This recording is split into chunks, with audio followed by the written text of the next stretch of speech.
பித்ருக்களோட ஆசீர்வாதத்தை பெறுவதற்கு வருடா வருடம் வரக்கூடிய புரட்டாசி மாதம் மகாலயபட்சம் மிகவும் முக்கியமான தினங்கள்.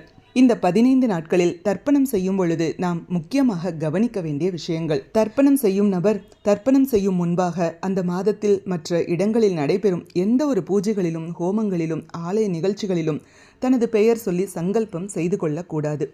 பித்ருக்களுக்கு தர்ப்பணம் செய்ய வேண்டிய நாளன்று பித்ருக்களுக்கு தர்ப்பணம் செய்து முடிக்கும் வரை வீட்டில் தெய்வ சம்பந்தமான பூஜைகளை நிறுத்தி வைத்துவிட்டு பித்ருக்களுக்கு தர்ப்பணம் செய்து முடித்த பின்னரே தினசரி செய்ய வேண்டிய தெய்வ சம்பந்தமான பூஜைகளை எல்லாம் செய்ய வேண்டும்.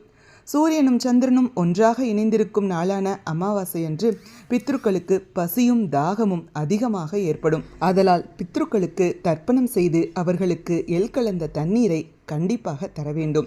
இல்லையென்றால் அவர்கள் ஏமாற்றம் அடைந்து வருத்தப்பட்டு கோபத்தோடு செல்கிறார்கள் என்றும் சாபம் கூட தந்து விடுவார்கள் என்றும் கூறப்படுகிறது. இந்த நாள் இனிய நாளாகட்டும்.